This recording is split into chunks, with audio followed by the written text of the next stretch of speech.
إن الحمد لله نستعينه ونستغفره ونؤمن به ونتوكل عليه ونعوذ به من شرور أنفسنا من سيئات أعمالنا من يهدي الله فلا مضل له ومن يضلل فلا هادي له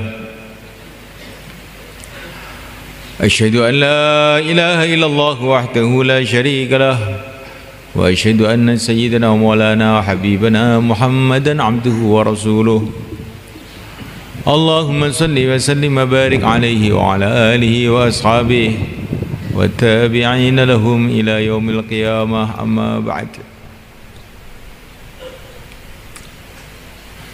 فقد قال في كتابه الكريم إن الذين قالوا ربنا الله ثم استقاموا تتنزل عليهم الملائكة ألا تخافوا ولا تحزنوا وأبشروا بالجنة التي كنتم توعدون نحن أولياؤكم في الحياة الدنيا وفي الآخرة ولكم فيها ما تشتهي أنفسكم ولكم فيها ما تدعون نزلا من غفور رحيم ومن أحسن قولا ممن دعا إلى الله وعمل صالحا وقال إنني من المسلمين ولا تستوي الحسنة ولا السيئة ادفع بالتي هي أحسن فإذا الذي بينك وبينه عداوة كأنه ولي حميم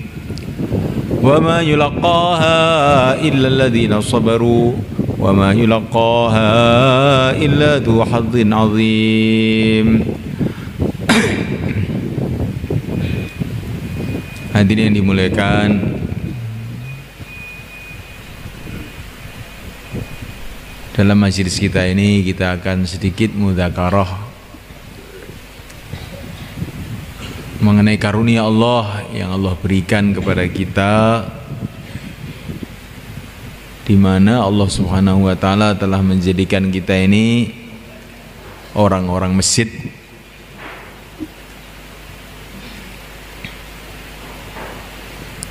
Masjid ini adalah Baitullah.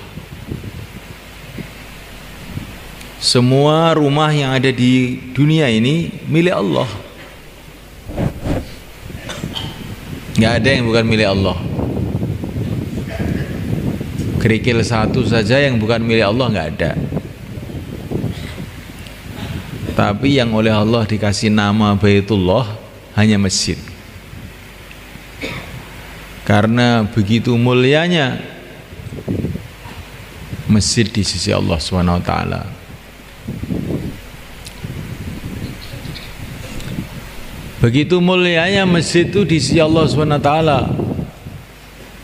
sehingga kekasih-kekasih Allah, para nabi, para rasul, semua orang masjid. Begitu mulianya masjid itu di sisi Allah SWT, seluruh para nabi orang masjid. Nabi yang pertama,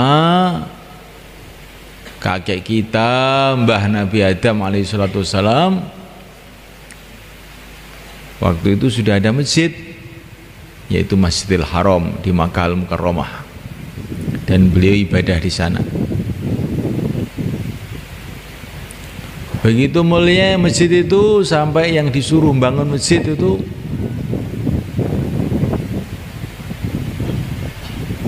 termasuk para nabi disuruh bangun masjid.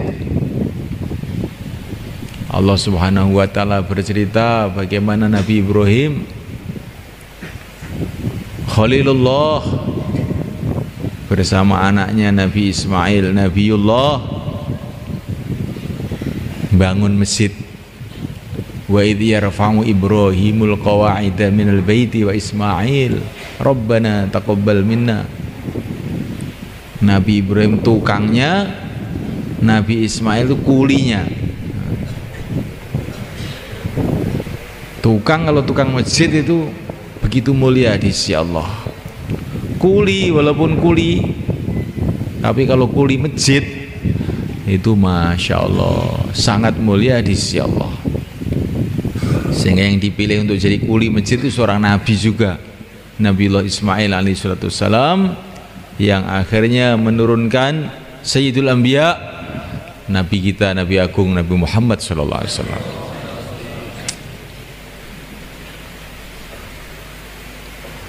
Begitu mulianya masjid itu di sisi Allah, sampai Nabiullah Ibrahim, Nabiullah Ismail pun diperintahkan untuk bersih-bersih masjid, ang tahhira baitiya lit-taifin wal 'akifin war ruk'i sujud. Walaupun cuma nyapu, itu kalau nyapu masjid itu beda, itu sangat mulia di sisi Allah. Ngepel, tapi kalau ngepel masjid ini perkara besar di sisi Allah SWT. Para nabi, bahkan Sayyidul Anbiya, baginda Nabi alaihissalam, beliau melihat ada dahak, ada liak di masjid, langsung wajahnya memerah, dibersihkan sendiri, digosok itu, kemudian dikasih minyak wangi bekasnya itu, dikasih wangi-wangian masjid itu oleh Rasulullah SAW dengan tangan beliau sendiri. Liaknya, dahaknya itu dibersihkan oleh tangan beliau sendiri. Begitu mulianya masjid itu di sisi Allah.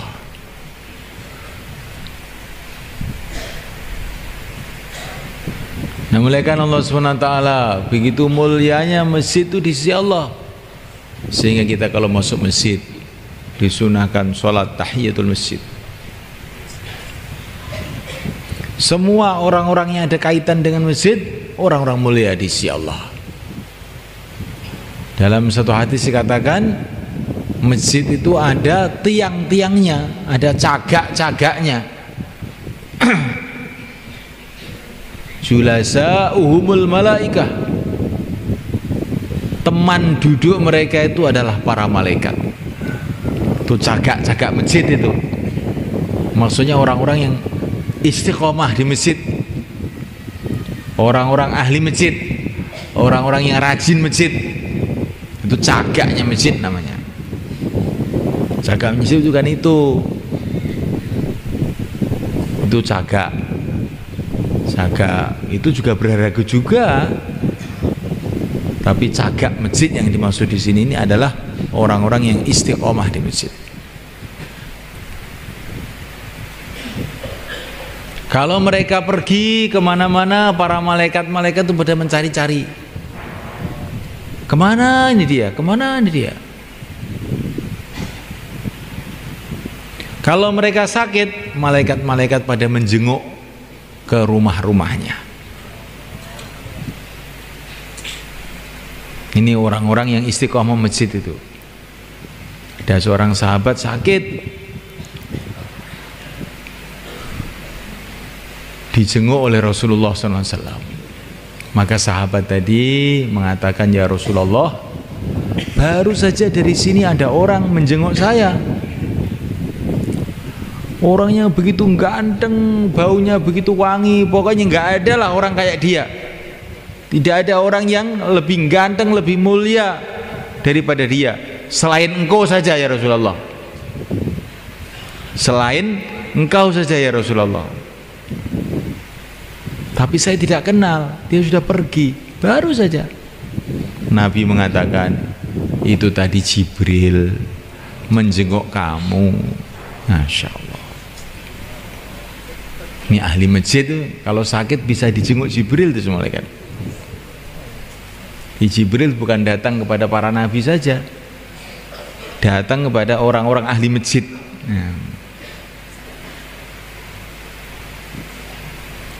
Nah, mulaikan Allah Subhanahu wa taala, wa in kanat indahum hajah a'anuhum. Orang-orang ahli masjid ini kalau mereka punya hajat-hajat, malaikat-malaikat akan digerakkan oleh Allah untuk membantu mereka.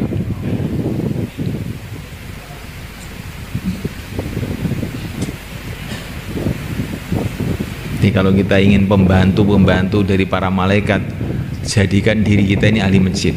Insyaallah mulai kan? Ini ahli masjid ini. Belum imam masjid. Masya Allah. Imam masjid ini mesti ahli masjid toh. Apa ada imam sekali ngimami terus pergi 1 bulan terus baru ngimami lagi? Biasanya imam tuh mesti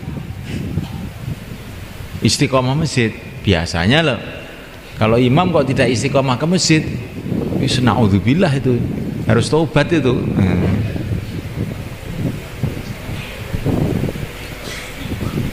Imam masjid ini semuanya kan kedudukan yang sangat-sangat mulia di sisi Allah. Sehingga imam masjid yang pertama itu adalah yang mulia baginda Muhammad SAW. Maka kata para ulama, kalau saya itu ngimami itu baru berdiri di tempat pengimaman itu sudah merinding saya. Kenapa? Karena dulu yang berdiri ngimami ini Rasulullah. Lah kok terus saya yang ngimami? Sebetulnya betul-betul tidak pantas. Tapi apa boleh buat ya, mengadanya kayak begini ya. Di kita ini kalau ngimami itu harus hati-hati itu. Bukan ngimami baru pulang dari sawah krobiak-krobiak, nah, bajunya nggak ditata ya. Keringetnya ambune cik penguk ya. Ngimami masjid ya. Muacane pletot sisan ya. Yang cara Jawa mau nih, kajeng sing Indonesia ben ngerti gitu. Ini khusus wong Jawa, padha Jawane kan mboten ana apa to, rada di niki mboten nyeneni lho niki namung niki ngomong dhewe istilahnya. Tapi dirungokne wong, ya, ngomong dhewe dirungokne wong. Jenenge dadi imam niku nggih sing rada pokro ngoten to, gitu.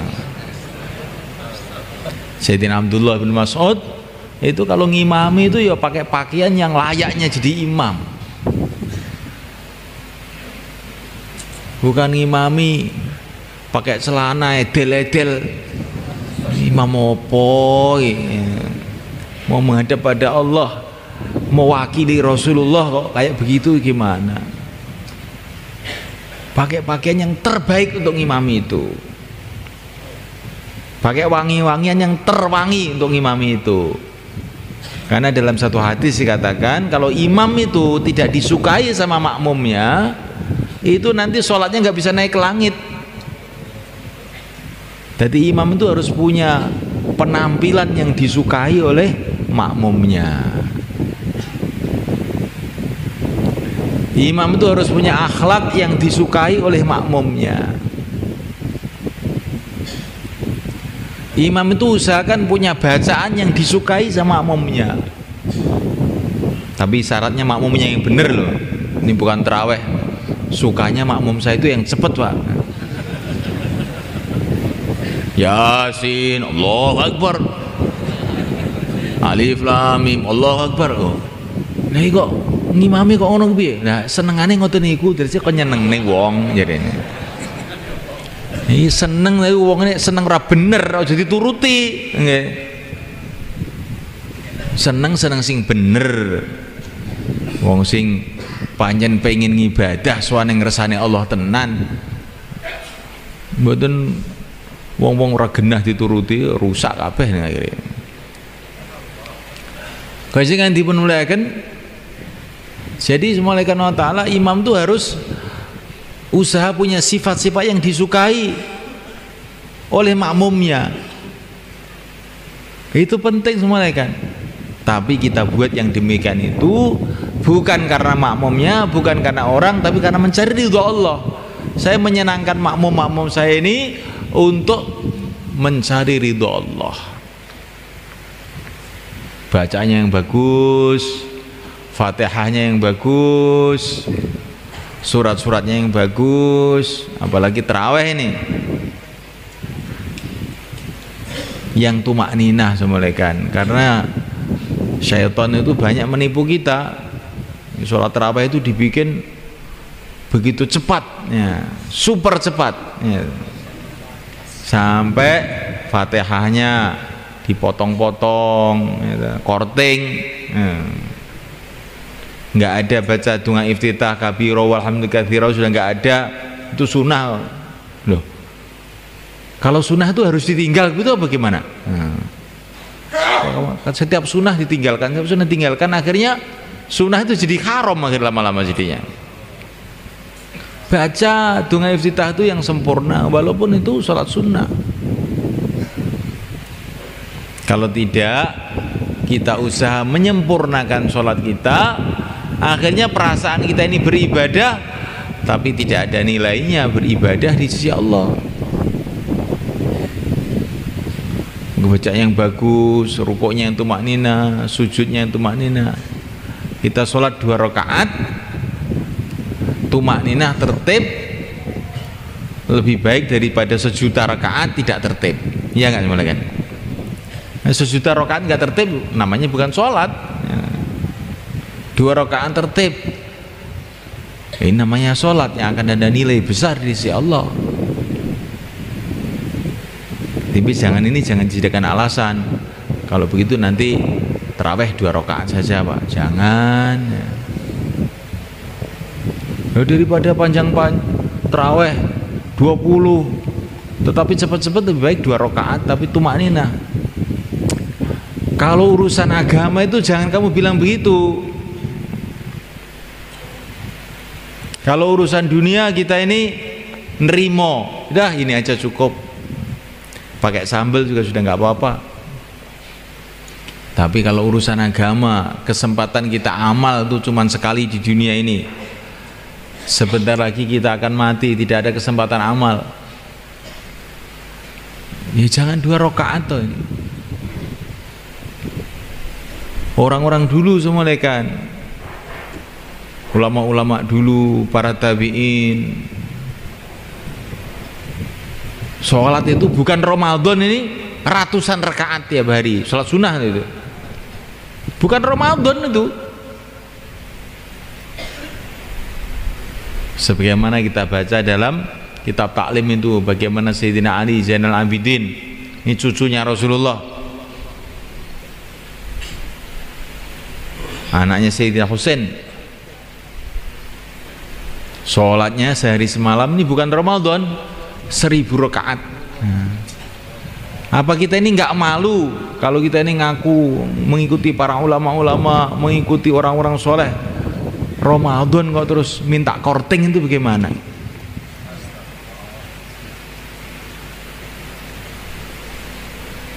Minimal 20 tarawih itu, insyaallah mulai kan? Itu jumhurul ulama itu tarawih itu 20, bukan 11. 11 boleh apa enggak? Saya tidak bilang boleh atau tidak, pokoknya para sahabat itu dulu 20. Saya tidak bicara boleh atau tidak, itu nanti di pondok itu nanti kalau boleh atau tidak itu. Sekarang ini kita ini maunya semua 20. Di Mekah sekarang juga 20, di Madinah 20, di tempat kita pun 20, tarawih 20. Gimana kan? Para sahabat 20. Di situ ada ulama-ulamanya, di situ ada korek-koreknya, di situ masih ada Sayyidina Umar 20. Kita 20. Karena Allah menyuruh kita ikut para sahabat. Ya, 20. Witir paling sedikit 3. Kalau witirnya mau 11 bagus. Insyaallah mulai kan? Di 11 itu witirnya tok. Ya. Bukan tarawihnya 11, bukan. Ya. Kalau mau tambah lagi lebih baik lagi.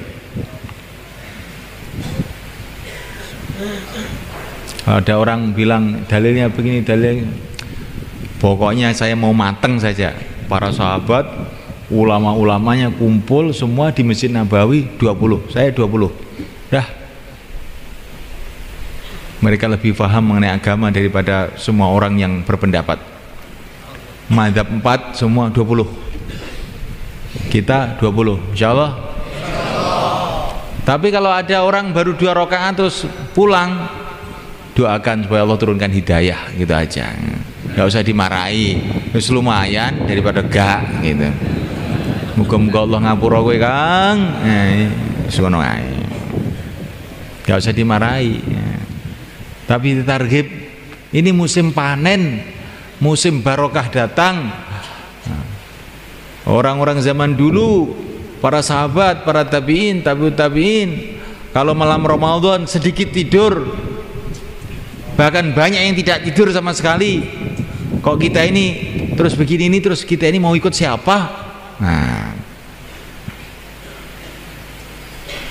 tapi nggak usah dimarahi, dilokne aja. Tapi dalon-dalon wayah panen nih, panen gedenan. Lah kok ora gelem golek pari, ora gelem golek bawon, ora gelem golek wadah, itu terus piye? Nah, mulaikan Allah Subhanahu wa taala, maka kita imam masjid ini kita siapkan.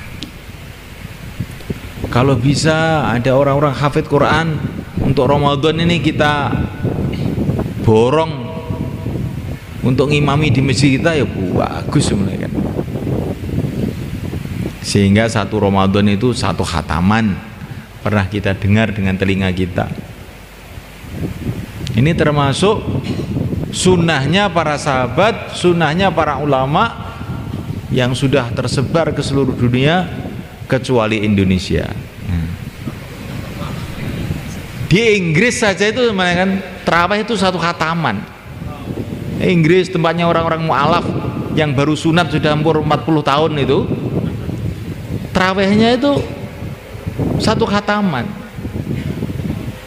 Masa kita ini Islam kawaan itu terus tarawih 10 surat itu pun cepet kayak sepur.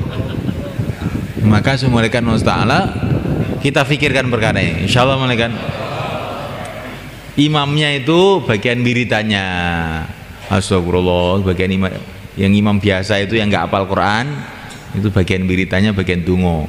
Al barokah fi akabirina, barokah itu tempatnya orang-orang tua. Orang tua bagian doa, Allahumma sholli ala Muhammad. Nah, imamnya yang muda-muda yang hafal Quran, kalau ada lain, kalau nggak ada ya seadanya. Tidak ada rotan, akar pun jadi. Hadirin yang dimuliakan, jadi imam itu bagaimana kita pikirkan untuk meningkatkan bacaannya, meningkatkan fikirnya. Imam itu Masya Allah, kalau zaman dulu itu semuanya kan namanya imam sholat tuh ya imam masyarakat dalam agama. Ketika Rasulullah akan wafat semuanya kan, beliau sudah sakit keras tidak bisa ngimami, beliau memerintahkan Sayyidina Abu Bakar suruh ngimami.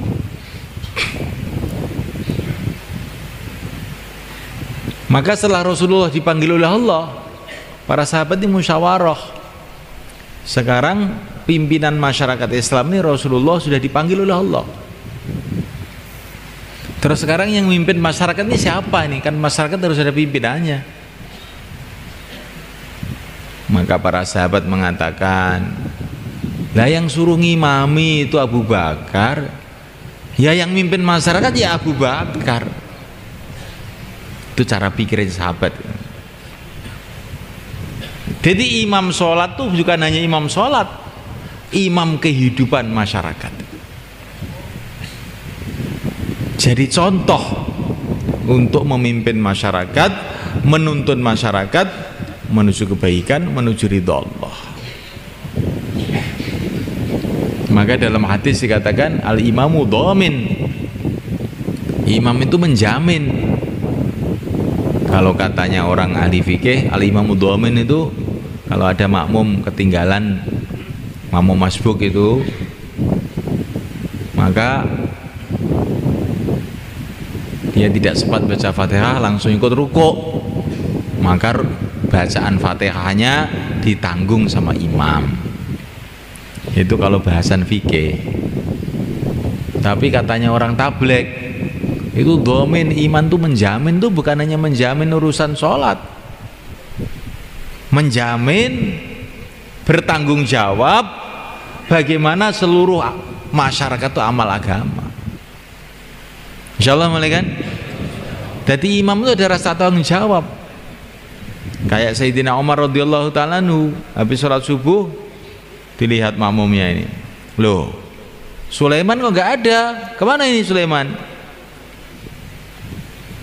Nggak ada yang tahu. Langsung Sayyidina Umar habis sholat subuh itu pergi ke rumahnya Sulaiman. Ternyata Sulaiman masih tidur di rumah. Sayyidina Umar tanya kepada ibunya, Sulaiman kemana? Enggak ke masjid subuh. Ya Amirul Mukminin, ini Sulaiman tahajud semalam suntuk, enggak tidur tadi malam itu. Datang waktu subuh dia langsung sholat subuh di rumah, terus tidur di rumah. Sekarang bangkong. Sayyidina Umar mengatakan, saya lebih suka Sulaiman tidur semalam suntuk tapi sholat jamaah subuh, bukan malah dibalik, malam tidak tidur tahajud, subuh nggak jamaah. Jangan gitu. Ini namanya ini al-imamu domin. Imam itu bertanggung jawab, ada mikir. Jangan imam makmumnya hilang, makmumnya mati, makmumnya sudah nggak tahu. Nah ini namanya imamnya tidak bertanggung jawab namanya. Imam itu harus mikir, hari ini yang makmum berapa nih? 3 orang. Padahal orang sekitar masjid sini ini ada 50 orang. Yang lain kemana ini? Harus saya cari satu persatu sampai 50 orang ke masjid semua. Insyaallah malaikat. Itu baru namanya imam itu ada tanggung jawab agama. Karena imam itu adalah kedudukannya Rasulullah dulunya itu, Assalamualaikum. Sebagaimana Rasulullah itu memikirkan umat, siang malam menangis untuk umat, bergerak untuk umat, maka kita ini yang jadi ahli masjid, khususnya imamnya, ada tanggung jawab untuk memikirkan umat juga. Insyaallah malaikat. Sekarang muadzinnya Rasulullah itu adalah Sayyidina Bilal. Ini Sayyidina Bilal ini Masya Allah dipilih oleh Allah jadi muadzin. Kenapa? Kata para ulama, karena dia layak, pantas untuk mengingatkan orang kepada Allah, itu pantas karena dia sudah lulus ujiannya ketika masuk Islam, disuweret di padang pasir, gebuki setengah mati, mulutnya ahad, Allah satu. Jadi dalam keadaan setengah mati, beliau masih mengingati Allah. Maka ini berarti ujian lulus. Dia setengah mati masih mengingati Allah, untuk mengingatkan orang kepada Allah itu cocok orang begini ini. Ini ujiannya muadzin ini. Kalau muadzin ditempeleng Allah, alhamdulillah. Nah, ini lulus berarti. Kalau belum begitu, belum lulus. Diseret-seret karena agama. Allah, ini ujiannya muadzin.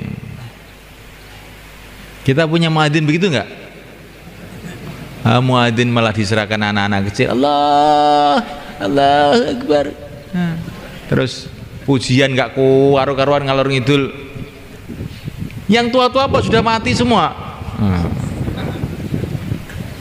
Muadzin tuh carikan orang-orang seperti Sayyidina Bilal. Lah nggak ada sekarang, minimal karkun 4 bulan. Sudah pernah mujahadah susah payah karena agama. Bagaimana kalau kita malaikat? Ini pikir saya loh ini malaikat. Jadi orang yang risau agama, prihatin agama, susah payah untuk agama, lah dia ini kalau adzan nanti adzannya itu ada ruhnya, ada kekuatannya, seperti Sayyidina Bilal. Kalau beliau adzan asyhadu anna Muhammadar Rasulullah, setelah wafatnya Rasulullah, orang Madinah itu pada nangis semua, ingat Rasulullah mereka. Karena hati beliau dipenuhi dengan kecintaan kepada Rasulullah yang luar biasa, sehingga Sayyidina Bilal itu ketika mau wafat malah bernyanyi-nyanyi gembira, besok saya ketemu Rasulullah, besok saya ketemu para sahabat, kekasih-kekasih saya, ghadan nalqal ahibbah Muhammadan wa hizbah. Makanya kalau dia mengucapkan asyhadu anna Muhammadar Rasulullah, geger Madinah itu geger. Bagaimana kalau kita cari muadzin seperti itu? Insyaallah malaikat. Maknanya itu muadzin itu harus cari orang yang sungguh-sungguh gitu loh semuanya kan. Kalau nggak ada yang kayak Sayyidina Bilal ya jangan nemen-nemen gitu loh. Habis ngerokok gudang garam gitu, nggak kumur nggak apa, ke masjid Allah iya ada nopo ya wis gak bermutu belas ini, gak ngekopi hasisan.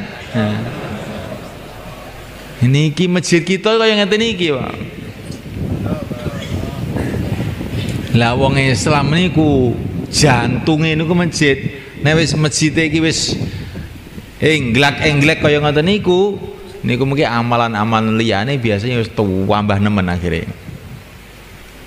Di masjid iki imame medendeng, muadzine medendeng, makmume tenanan. Nah insyaallah masjid kita di asbab hidayah sehingga nyedot tiang-tiang melebet teng masjid, ngibadah teng masjid, ndamal amalan teng masjid. Insyaallah mungkin. Jadi masjid itu kenapa tidak bisa menyedot itu? Karena amalan di masjid itu lemah. Kalau amalan di masjid itu kuat, orang itu akan kesedot ke masjid, nggak bisa tidak.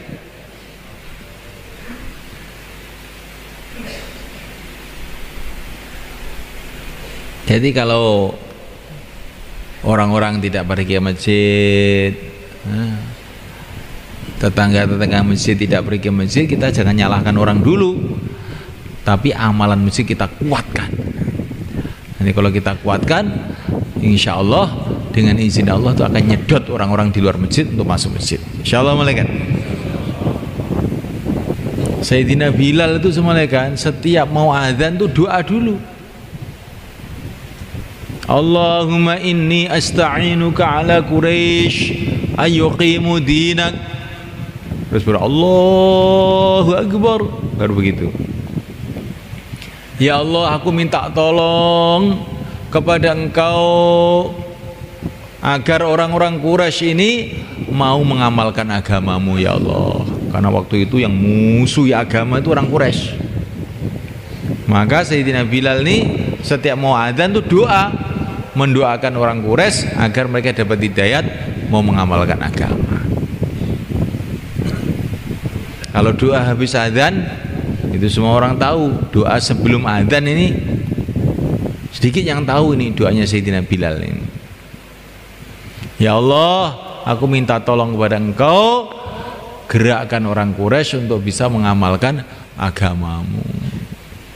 Akhirnya seperti yang kita lihat dalam sejarah, orang-orang Quraisy akhirnya pada amal agama semua, masuk Islam semua. Yang pertama-tama musuhi orang Islam, orang Quraisy, tapi akhir-akhirnya yang membela agama, yang menyebarkan agama kebanyakan juga orang Quraisy. Ini anehnya semuanya kan.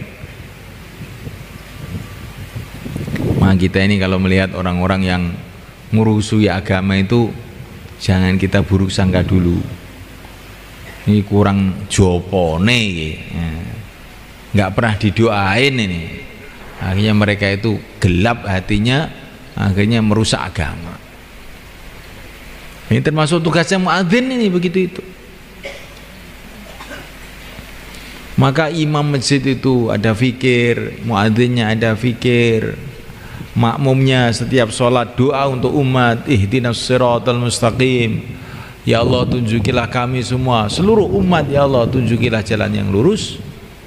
Baru masjid kita ini akan jadi baik semua, insya Allah, sehingga masjid kita ini akan menyedot orang-orang yang Allah kehendaki, sehingga mereka jadi orang-orang baik, jadi ahli-ahli masjid. Dan sehingga orang itu masuk ke masjid seperti tebu masuk pabrik glodok gitu, sebenarnya. Asalnya tebu, jelek, bosok, macam-macam, masukkan ke pabrik glodok, diproses itu, tahu-tahu jadi gula pasir yang bagus, yang mahal, bisa dijual ke seluruh alam. Begitulah masjid. Kalau masjid amalannya baik, seperti pabrik gula yang baik itu, maka orang-orang yang buruk-buruk masuk masjid, keluar masjid sudah berubah jadi orang-orang baik. Nah, ini para sahabat, orang-orang yang paling mulia di sisi Allah SWT. Di mana mereka dididik? Di pondok mana mereka dididik? Di madrasah mana mereka dididik? Mereka dididik di masjid mereka. Dipraktekkan di rumah-rumah, di kampung-kampungnya. Ini pendidikan pertama. Sejarah pendidikan pertama itu adalah masjid yang telah berhasil mendidik para sahabat, telah berhasil mendidik pimpinan-pimpinan yang paling baik di dunia, Sayyidina Abu Bakar, Sayyidina Umar, Sayyidina Utsman, Sayyidina Ali. Di mana dididik? Bukan di Fakultas Sosial Politik, di Masjid Nabawi, masjidnya Rasulullah SAW. Berhasil membuat panglima-panglima yang terbaik, Sayyidina Khalid bin Walid, Sayyidina Sa'ad bin Waqqas, Sayyidina Zubair bin Awam, panglima-panglima paling baik di dunia, paling sukses di dunia. Di mana dididik? Di masjid. Mendidik dermawan-dermawan yang paling baik di dunia, Sayyidina Utsman bin Affan, Sayyidina Thalhah ibn Ubaid, Sayyidina Sa'ad bin Ubadah, Sa'ad ibn Mu'ad, yang kalau sedekah itu semuanya kan karungan emas, bukan karungan beras. Emas itu karungan kalau sedekah itu. Kok bisa rela itu dididik di mana mereka? Dididik di masjid. Ulama-ulama yang istimewa-istimewa, Sayyidina Abdullah bin Abbas, Sayyidina Abdullah bin Mas'ud, Sayyidina Ali bin Abi Thalib, dididik di mana? Dididik di masjid. Bahkan zaman setelah itu, Al-Imam Asy-Syafi'i, Al-Imam Malik, dan ulama-ulama pada zaman itu kebanyakan itu dididiknya itu di masjid. Jadi masjid itu punya sejarah yang luar biasa semuanya kan. Didik pimpinan, didik ulama, didik aulia, wali-wali besar zaman dulu semua adalah didikan masjid semuanya. Nah, kira-kira itu masjid yang mampu mendidik seperti itu, apa masjid yang terawihnya Yasin, Allahu Akbar itu semuanya kan? Nah, ini tempat saya itu tidak ada yang hafal Quran itu gimana? Nah, makanya anaknya udah sekolah SMP, SMA, imam masjid anaknya kan ngapalnya Quran. Insyaallah kan? Pegawai negeri anaknya pengen jadi pegawai negeri. Tentara anaknya pengen jadi tentara. Saya kira imam masjid anaknya pengen hafid Quran. Ben masjidnya makin meningkat, sehingga masjid jadi tempat tarbiyah, tempat pendidikan bagi umat.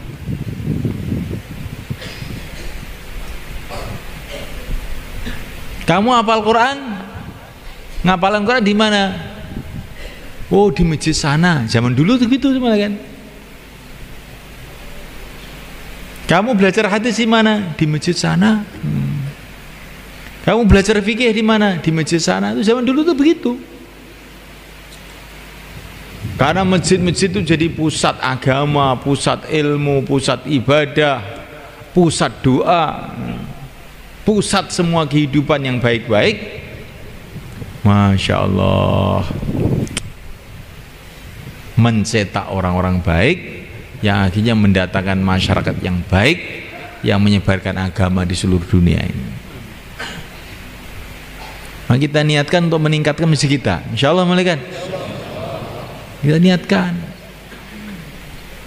Sekarang itu sekolahan SD itu sudah ada aturannya, kepalanya harus S1 namanya, gurunya harus diploma 2 namanya. Orang-orang dunia itu sudah mikir bagaimana sekolahnya tambah maju. Nah, sekolahnya umat Islam tarbiyah agama ini yang terpenting adalah masjid, nggak dipikirkan. Pikirkan bagaimana imamnya meningkat, bagaimana muadzinnya meningkat, bagaimana merbotnya tukang nabuh beduk itu juga meningkat. Nah, meningkatnya bagaimana nabuh beduk aja? Merbote itu loh, ngerti waktu. Karena ada masjid itu belum subuh sudah dibeduki. Nah, itu kan bahaya itu. Karena kalau orang sholat ini sebelum waktunya kan nggak sah. Ngerti waktu. Merbote si bagian nabu beduk itu golek nih wong sing tenanan. Hampir tenanan biye tok nih patang wulan. Insyaallah kan.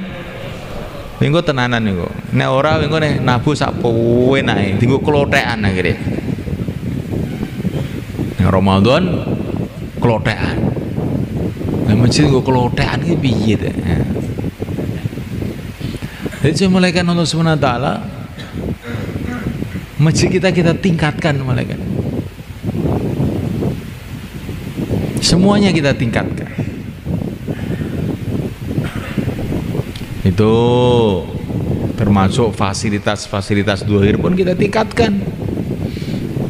Baitullah, kita mau yang datang ke masjid itu ada tamu-tamu Allah. Bikin WC yang bagus. Rumahnya WC-nya sudah diperbaiki, masjid kok nggak diperbaiki? Mana cinta kamu kepada Baitullah itu? Airnya dipenuhi semua, ini mau Ramadan cek semua, sanyo, kompo, karan-kran, cek. Untuk apa? Untuk ikram tamu-tamu Allah. Dengan cara begitu insya Allah akan ridho pada kita. Ada orang itu diceritakan para ulama mau digiring ke neraka di padang mahsyar. Di tengah jalan dia ketemu orang.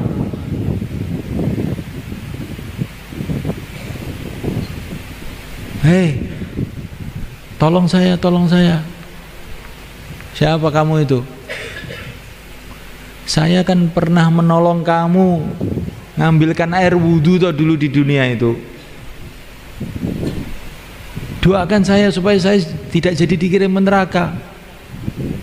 Kamu ingat nggak? Oh iya ingat. Kamu yang bagian nimbo itu ya? Iya. Oh ya, saya doakan. Ya Allah, ini dulu menolong saya untuk sholat ya Allah di dunia. Ampuni dia, jangan dikirim ke neraka.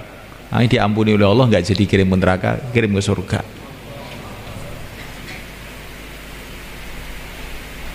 Jadi namanya walaupun dandani keran, ini keran masjid ini beda. Walaupun bersihkan WC, tapi kalau WC masjid itu lain itu. Dibersihkan WC-nya, keran-kerannya dibersihkan, airnya disempurnakan. Sehingga tamu-tamu Allah ke masjid itu jadi seneng, gembira. Insyaallah kan? Kalau tamu datang ke rumah kita, kita suguh, kita kasih makan, kita kasih minum. Nah kalau tamu Allah di Baitullah itu kalau kita kasih makan tuh baik enggak kira-kira? Baik enggak kan? Zaman biyen wong kuno-kuno niku nek jenenge Ramadan niku traweh karo nggo puluran istilah wong Jawa. Mbuh puluran manane napa kertas. Nggawa telo, nggawa tiwul gitu. Nggawa ayam panggang kadang-kadang niku. Niku wong zaman kuno niku piwulange kiai-kiai zaman kuno. Saya sangat niku. Sekarang ini kalau di Madinah sekarang ini kalau Ramadan, Masya Allah, berbuka itu digelar itu, makanan itu di jalan-jalan, di masjid, di mana-mana tuh bareng orang ngasih makan semua. Nggak ada orang kelaparan kalau Ramadan itu. Ya, kalau masjid-masjid kita ini kita hidupkan suasana seperti itu gimana? Itu kalau habis asar itu digelar sufroh yang panjang, ayam goreng ada di situ, doro goreng ada di situ, gitu. Rujak ada di situ. Kenapa ini kayak mau mantu saja? Ini memang mantu, bukan hanya mantu, lebih dari mantu ini. Ini rasa gembira kita bulan Ramadan, rasa gembira kita datangnya tamu-tamu Allah. Qul bi fadlillah wa bi rahmatihi fa bidzalika falyafrahu. Gembira karena agama itu perintah Allah. Di antara bentuk gembira tempe goreng, ya, panggang goreng, kok panggang goreng apa ya? Pokoknya makanan yang enak-enak taruh di masjid.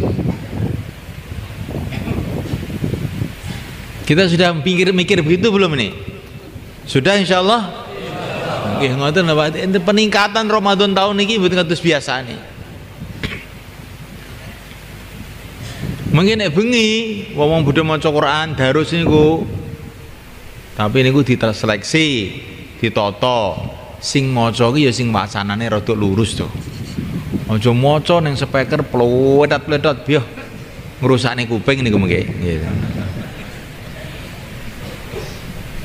Lah enten namung niku lho. Lah iya makane ya siap-siap mulai saiki ditata sing maca Quran apik niku kon maca Quran gitu. Setengah-tengah maca Quran, kopi jahe niku dugi gitu. Karo cingkir ben kenceng pikire gitu. Insyaallah Bang nggih. Nggih. Jadi masjid niku sing ketok makmur itu Pak. Nek Ramadan lampu nih ditambah. Zaman Sayyidina Umar niku Ramadan niku lampu-lampu masjid ditambah. Sayyidina Ali niku zaman Sayyidina Ali ini. Niku sing mulai zaman Sayyidina Umar ya. Masjid-masjid pada padang kabeh. Terus Sayyidina Ali ningali masjid pada padang. Iki biyen sing mulai ngene iki Umar ya. Ya Allah, jenengan padangaken kuburane Umar, keranten Umar wis madang nih masjid-masjid teng pundi-pundi panggonan. Jadi Ramadan itu rada beda. Sing biasane 5 watt masjid niku kayak 50 watt. Biar rada padang melek ngoten nggih. Ning butuh 50 watt jingklonge akeh sisan gitu. Wis ngalamat ngantuk ini mungkin. Dipadangi masjid niku nek Ramadan. Insyaallah Bang nggih. Pokoknya Ramadan ini istimewa. Namanya ngentokne buat kan nggih. Ngentekne dhuwit ben. Dhuwit entek ya ben kanggo bangun akhirat. Insyaallah Bang nggih. Ben tau korban kanggo agama. Ben ning mana enten greget, ya Allah jenengan maringi kula rezeki. Nah niki Ramadan. Rezeki niki sayang panjenengan, kula gunane ke masjid panjenengan. Sing karpet-karpete masjid wis elek-elek gitu. Sing wong nek sujud mboten betah karo ambune karpete niku. Ganti Ramadan iki. Insyaallah Bang nggih. Ganti sing anyar. Mboten saged tuku sing anyar. Karpet sinau omah diumbah kayak masjid. Kanggo Ramadan. Engko nek bar Ramadan gak usah digo mulih nek. Insyaallah Bang nggih. Nah, iki jenenge kita iki Ramadan iki tenanan. Ramadan barang kok karpet melengkung ambune ra karuan. Iki Ramadan piye kaya ngene iki? Kaya senten Gusti Allah niku Maha Sugih. Allah nek ngersake ndadekne masjid saka emas nih gampil mon iki Allah. Tapi Allah ning nguji kita, cintamu ning Allah ki sepira? Cintamu ning agamaku ki sepira? Niku lho, Allah ning nguji kita. Allah mboten perlu kali duit kita. Allah mau sugih. Tapi kita ini diuji sepira? Buktine cintamu ki sepira? Buktine iki iman ning akhirat ki sepira? Nah niki Ramadan niki kita ketinggalaken dengan kersane Allah. Insyaallah Bang nggih. Masyaallah. Ditarghib jamaah-jamaah masjid ditarghib nek Ramadan iki nyambut gaene rada disuda. Nek biasane kowe esuk teko ngasar Ramadan untuk suda lah teko dhuwur wis leren. Nek iso ngoten niku. Terus ndang turu sehingga bengi iso tarawih, iso tahajud melek tenanan. Insyaallah Bang nggih. Nah nek kita niki Ramadan awan ning sawah terus sampai teko ngasar. Ya insyaallah nggih karek ngantuke mengi dalu niku. Sehingga mboten ngrasane kenikmatane Ramadan niku mboten krasa. Amal agama ini semulaikan Allah Ta'ala akan terasa nikmat tuh karo komplit. Seperti masakan itu, ada nasinya, ada sambelnya, ada kerupuknya, ya, ada ayam gorengnya, ya. Terus piringnya juga bersih, makannya hanya enak. Tapi kalau tidak komplit, ada nasinya nggak ada lauknya, cuman garam tok, nggak akan bisa dinikmati. Garam tok nggak ada nasinya, nggak bisa dinikmati. Semua sudah ada, tapi berambangnya nggak ada, nggak bisa dinikmati. Gulanya nggak ada, nggak bisa dinikmati. Begitu juga amalan agama, teman-teman. Kalau amalan agama ini komplit, nikmat agama ini. Tidak ada yang lebih nikmat, tidak ada yang lebih lezat melebihi agama. Sehingga para nabi siap mati karena agama. Karena saking lezatnya agama, saking indahnya agama itu. Jadi nggak komplit, nikmatnya kurang. Maka Ramadan kita kompliti, puasanya kita kompliti, tarawihnya kita kompliti, tahajudnya kita kompliti, sodakohnya kita kompliti, suasana akhlak kasih sayangnya kita kompliti. Maka kalau komplit semua jadinya terasa nikmat Ramadan itu. Sehingga Ramadan itu seperti yang diceritakan dalam Quran, kutiba alaikumusiyam kama kutiba alal ladzina min qablikum la'allakum tattaqun. Selesai Ramadan berubah menjadi orang-orang takwa.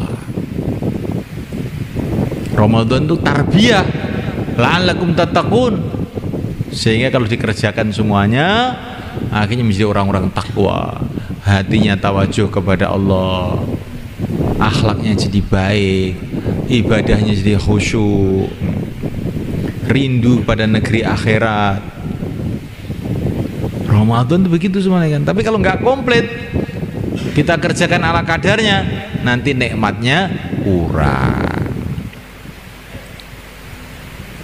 Kula niki wiritan kok mboten saged nikmat kurang suwi. Jare lungguh 4 jam ngono ora agek krasa. Tapi ning nggur wiritan epek-epek baru turu, epek-epek gak tahu nikmat engko. Kula niki salat kok mboten saged khusyuk terus ini. Kurang suwi. Salat balapannya sepur khusyuk piye? Njajal tarawih iki rodok suwi. 2 jam ngono, ora krasa. Saya itu di samping syarat-syarat lintune lho, panganane sing halal,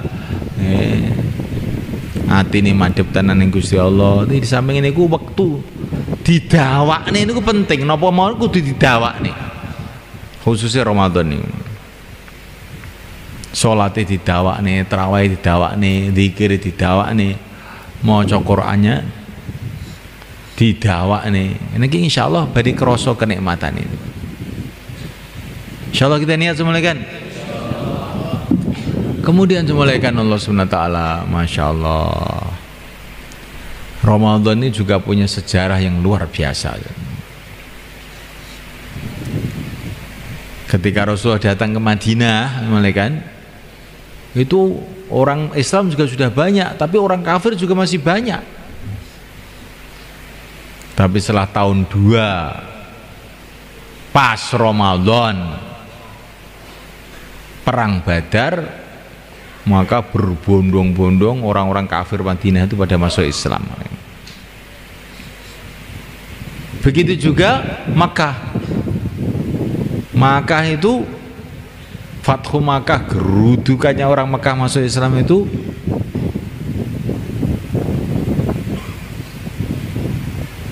Assalamualaikum. Mbah, turun ya Mbah. Gerudukannya orang Mekah masuk Islam itu waktu Ramadan juga, tahun 8 Hijrah itu. Jadi ringkasnya itu Mekah Madinah itu banyak datang hidayah itu waktu Ramadan. Ya ini apa ini maksudnya semuanya kan? Maksudnya bagus sekali kalau Ramadan itu untuk usaha hidayah untuk diri kita, untuk umat. Usaha hidayah itu pokoknya adalah usaha ajak-ajak, usaha dakwah itu Ramadan cocok. Hati manusia itu pada bulan Ramadan itu lebih lembut daripada sebelum Ramadan. Karena pada bulan Ramadan itu hati manusia itu setannya itu pada lari, sehingga mudah didatangi hidayah. Maka jangan kita sia-siakan Ramadan ini untuk ngajak orang pada kebaikan. Insyaallah malaikat. Jangan pula lupa doa, masya Allah. Karena doa-doa waktu Ramadan nilainya berbeda, khususnya waktu berbuka, waktu sahur, waktu kita ini lapar. Apalagi kita ini sedang lapar puasa, terus di sekitar kita itu ada orang-orang yang tidak puasa, itu nilai puasa kita tambah tinggi. Malaikat-malaikat akan berdoa buat kita. Kan kita kan safar atau waktu Ramadan, kadang-kadang safar ke Madiun kemana, di sana banyak orang tidak puasa umpamanya, semoga tahun ini pada puasa semua. Justru itu akan meningkatkan nilai puasa kita sabar. Insyaallah malaikat. Nah, mulaikan Allah SWT, pokoknya yang ringkasnya semulaikan kita syukurilah semulaikan. Kita menjadi orang-orang masjid, jadi khotim masjid. Sampai budaya di negeri Arab sana mulaikan. Budaya ini, saya tidak bicara sunnah tapi budaya. Di negeri Arab itu kalau namanya raja itu, raja di Hijaz itu gelarnya itu bukan macam-macam. Di antara gelar yang paling mereka hormati itu Khatimul Haramain Asy-Syarifain, Khatim Masjidil Haram dan Masjid Nabawi. Jadi raja-raja itu gelarnya di sana itu pelayan masjid Mekah, pelayan masjid Madinah. Masyarakat itu tahu bahwa melayani masjid itu betul-betul satu perkara yang besar. Sampai di pintu Ka'bah itu ditulis Khatimul Haramain Asy-Syarifain, pelayan masjid Masjidil Haram, Masjid Nabawi. Jadi kita ini melayani masjid itu gembira, syukur, senang.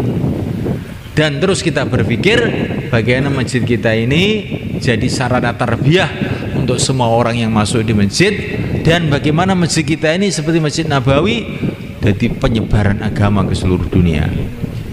tersebarnya agama ke Jawa, ke Madura, ke seluruh Indonesia, seluruh dunia ini dimulai dari masjidnya Rasulullah SAW.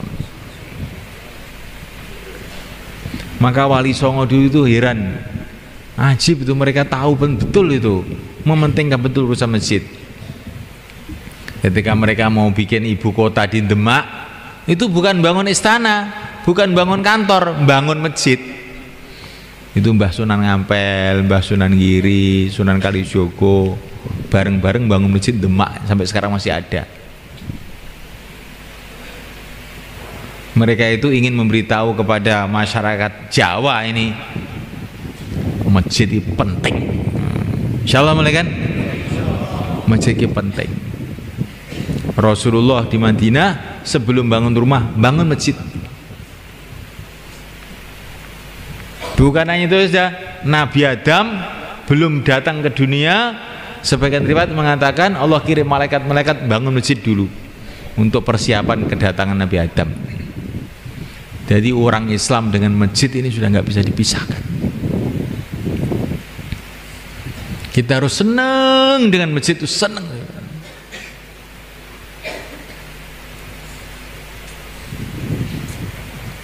Kecintaan kita kepada masjid ini kita buktikan dengan meningkatkan seluruh amal-amal masjid, ibadahnya, dakwahnya, ngajinya, suasana kasih sayangnya, ikromnya, khidmatnya kita tingkatkan, kita mulai sekarang ini, sehingga Ramadan nanti masjid kita ini sudah anget dengan amalan-amalan, sehingga akhirnya jadi asbab hidayah Ramadan ini, kampung-kampung berubah, kota-kota berubah, anak-anak kita berubah, istri kita berubah, barokahnya amal masjid dalam bulan Ramadan. Insyaallah mulai kan. Untuk itu semula kan, ini ada dua kerja kita sekarang. Yang pertama kali, sebagaimana dulu para sahabat, ada sahabat muhajirin yang meninggalkan rumahnya, meninggalkan kampungnya untuk usaha agama. Yang kedua ada sahabat Ansor yang menolong, membantu orang muhajirin dalam usaha-usaha mereka. Tapi tidak ada Ansor kalau tidak ada muhajirin. Maka takmir-takmir masjid, merebut masjid, jadi Ansor yang baik. Nanti kalau ada tamu-tamu datang ke masjid, di ikram yang baik, dibantu program-program yang baik, sehingga masjid kita bisa hidup 24 jam. Insyaallah malaikat. Kemudian malaikat ta'ala, kita harus membentuk orang-orang yang keluar masuk ke masjid-masjid untuk menguatkan amal-amal masjid itu. Ada yang keluar untuk menguatkan amal-amal masjid, ada yang menyambut di masjid-masjid untuk kerjasama. Nah, kalau umat ini kembali seperti itu, seperti zaman sahabat, ada orang-orang yang bergerak untuk agama, ada orang yang mau membantu, akhirnya agama hidup. Kalau agama hidup, barokah datang dari semua arah.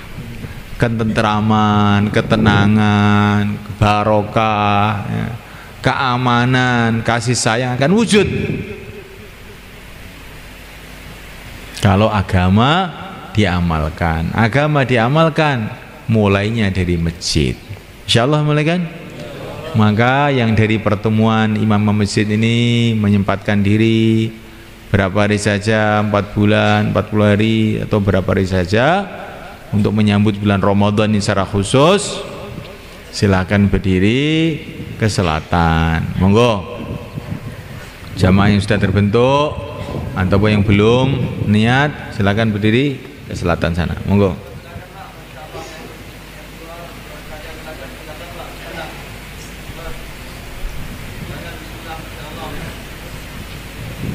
Niki saben dinten ngajaten teng mriki niki ben dinten ngaten niki. Cuma niki keranten imam masjid sami rawuh niku mawon. Kula niki neh matur dalon-dalon niku wau khawatir jenengan yo omong apa to iki. Niku dalon-dalon mun kula niku mun kula lembutin apa niku. Mun kula lembut, ngene lembute wong boroh ngeten niki, ngeten. Nek umpama kula kasarne ngoten, agama keadaane kaya ngene, imam masjid kaya bodo ngantuk piye. Umpama kula kasarne ngoten niku, gitu. Ini kula lembutne sinten sing kersa medal kula aturi nyempataken nguatne amal masjid. Niki halus apa nggih? Halus. Sehingga sampeyan kula undang mriki malih mengki disik purun malih. Insyaallah Bang nggih. Nggih. Monggo sing badhe medal 4 bulan 40 hari, monggo. Monggo. Napa pinten-pinten 10 dina ben imam masjid niku metendeng tenan gitu. Nek ndonga kunut Allahumma hdina fi man hadani nangis tenanan. Akhirnya hidayah medun tenanan. Ndonga kunut kok bar loh. Kok cepet men Mbah Kiai iki. Ngono. Wis apal ya cepet to. Nah. Donga kunut iki rada suwi ngono lho. Ben kebuka pintu-pintu langit iki. Allahumma hdina fi man hadait. Barik lana fi ma atait. Nek barik lana fi ma atait niki. Ya Allah leti berkahi perkawis-perkawis sing jenengan paringaken dhateng kula kok tenanan. Insyaallah jenengan mboten perlu utang bank. Ibaratke barik lana fi ma atait kuwi. Nek dhuwit kurang, apa-apa kurang, iki donga kunute loyo. Nah, terus donga kunut kuat, insyaallah mboten cukup kabeh ngoten wae. Apa meneh nek donga kunute dipepe garing jam 7 agek donga kunut. Pepe terus piye? Nek semboya donga kunute niki dikencengi niki insyaallah niku umat iki barokah. Kabeh sing sambat kok. Sambate napa? Rezekine kurang, ini kurang, ki kurang, ki kurang. Wis umat Islam nang duwe sambate kurang. Tibake mbasa kula dilok-dilok niku ndonga kunute gak tenanan. Nek mau ndonga kunute tenanan niku insyaallah mboten enten kurang. Insyaallah Bang nggih. Nah. Ini pusat kekuatane wong Islam kuwi enten masjid. Kekuatan Islam masjid, mboten teng istana, mboten teng benteng, mboten teng tentara, mboten teng masjid. Niku Raja Abruhah gitu. Bawa pasukan gajah saka Yaman nyerbu Mekah. Oh, tapi iki masjid barokah, Abruhah hancur malah. Di kekuatan wong Islam enten masjid niki. Mboten enten bedil, mboten enten bom, enten masjid. Nek masjid makmur ditulung oleh Allah. Wis lah mbok bahaya sih kaya napa mawon aman mboten ono apa. Insyaallah Bang nggih. Masjid ini penting. Saiki kita ini ngerti kekuatan Islam, kekuatan ekonomi, kekuatan politik, kekuatan teknologi. Kekuatan umat Islam itu di masjid. Nah, kalau amal masjid hidup sungguh-sungguh, Allah jaga umat ini. Ada 1000 kapal pasukan penuh dari Romawi mau menyerbu Madinah pada zaman Sayyidina Ali itu. 1000 kapal tentara mau nyerbu Madinah karena Madinah dekat pantai itu, nyerbu Madinah. Tapi wong Madinah ini ada masjidnya yang hidup amalan yang sebenarnya. Itu kapal di tengah lautan numplek semua, mati semua kecuali jenderalnya saja yang nggak mati, pulang ke Romawi, pulang laporan sama Raja Romawi, pasukan kamu mana? Pasukannya mati semua, tenggelam. Rajanya marah, kurang ajar, jenderal goblok. Jenderalnya langsung dipotong lehernya sisan, mati sisan. Ini barokahnya amalan Masjid Nabawi pada zaman itu. Maka masjid kita ini kita kuatkan amalannya mulai sekarang, insyaallah malaikat. Masjid harus ada dakwah, amar ma'ruf nahi munkar. Masjid harus ada ngaji, masjid harus ada ibadahnya kuat, tarawih panjang. Masjid harus ada suasana ikram, kasih sayang, khidmat antara umat. maka masjid kita nanti akan jadi sumber barokah untuk kampung itu. Ini ada cerita mulai kan, ceritanya kiai-kiai itu di kitab ini. Ada seorang wali Allah masuk kampung malam-malam, masuk kampung, rumah sudah tutup semua, orang sudah pada tidur semua. Akhirnya beliau pergi ke masjid, tidur di masjid. Tapi di tengah tidur itu ada suara, ya Allah, hancurkan kampung ini ya Allah, hancurkan kampung ini ya Allah. Maka wali itu terkejut, suara siapa ini kok doa kok kayak begini. Dicari di masjid nggak ada, luar masjid nggak ada. Ternyata suara itu dari mana? Dari tembok masjid itu. Loh, yang doa ini tembok masjid ya ternyata.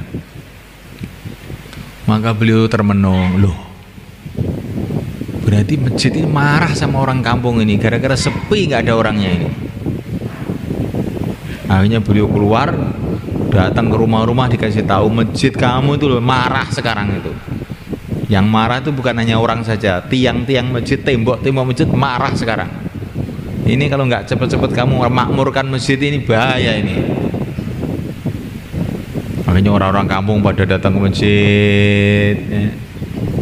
Setelah itu wali tadi tidur lagi di masjid. Ada suara, ya Allah berkatilah orang kampung ini, ya Allah berkatilah orang kampung ini. Ternyata suara tembok malaikat. Aneh nggak ini cerita ini? Bagi orang ahlul iman tidak aneh, bisa saja. Kalau manusia bisa bikin tape, bisa bikin kaset, benda-benda mati bisa ini dengan itu kupingan itu apa itu? Kita bisa mendengar. Nah, itu. Maka wali-wali itu kupingnya itu ada alatnya itu. Karena banyak ibadah, banyak doa, nggak pernah maksiat. Akhirnya oleh Allah kupingnya dipasang alat, nggak tahu alatnya itu nggak bisa dilihat. Sehingga suaranya tembok pun terdengar. Dulu di Ngawi ini, kalau ada orang Ngawi itu ada namanya Mbah Kiai Ghazali, Kerten. Itu cerita sama saya itu waktu mondok. Cerita Pak ini ya. Ini gak bayangin dongeng ya. Dongeng saya. Pulang dari pondok itu jalan kaki zaman dulu itu. Malam-malam ada suara nangis, maka dia, ini suara siapa nih kok ngeres banget gitu loh, nangis. Dia cari, ini siapa nih kok nangis. Ternyata sumber suara itu dari lumbung padi itu, lumbung padi itu. Maka diintip, yang nangis siapa? Ternyata yang nangis itu padi yang ada di lumbung itu yang nangis itu. Loh kok nangis? Maka tersentak, kenapa nangis? Karena saya ini dibikin riba. Ribo.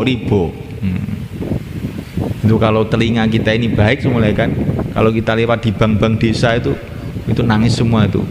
Duit meja-meja itu nangis semua itu. Nah, itu Mbah Ghazali itu mbah saya, cerita ini betul loh, ini bukan bohong saya ini, betul itu. Tapi sekarang ini karena kupingnya itu kopoan ya, banyak maksiat, nggak bisa dengar-dengar yang gaib itu nggak bisa.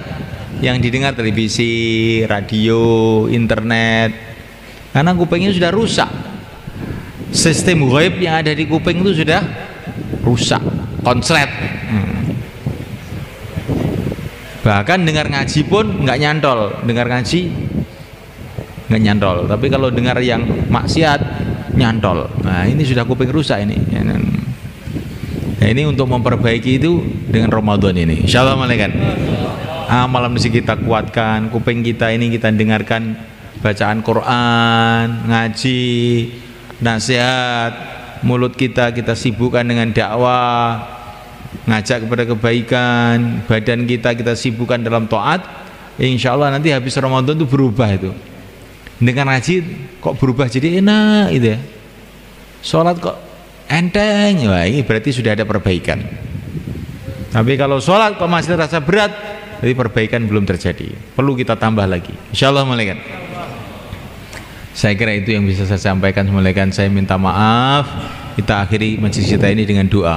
Allahumma shalli ala sayyidina Muhammad wa ala ali sayyidina Muhammad wa radhiyallahu ta'ala an kulli ashabi rasul ajma'in. Allahumma fir lana yassir lana barik lana ya Allah. Allahumma hdina fi man hadait wa afina fi man afait wa tawallana fi man tawallait wa barik lana fi ma atait wa qina bi rahmatika syarra ma qadait innaka taqdi wa la yuqda alaik innahu la yadhillu ma walait wa la ya'izzu man adait tabarak rabbana wa ta'ala wa lakal hamdu ala ma qadait wa lakal syukru ala ma atait nastaghfiruka wa natubu ilaik nastaghfiruka wa natubu ilaik nastaghfiruka wa natubu ilaik nastaghfiruka wa natubu ilaik. Ya Allah, ya Allah, ya terimalah kami, terimalah masjid kami, terimalah kampung kami untuk berkhidmat pada agama-Mu ya Allah. Ya Allah, jadikanlah semuanya ya Allah asbab hidayah untuk diri kami, keluarga kami, anak cucu kami, umat seluruh alam ya Allah. Ya Allah, mudahkanlah kami ya Allah untuk kembali pada agama-Mu ya Allah. Mudahkan keluarga kami untuk kembali pada agama-Mu ya Allah.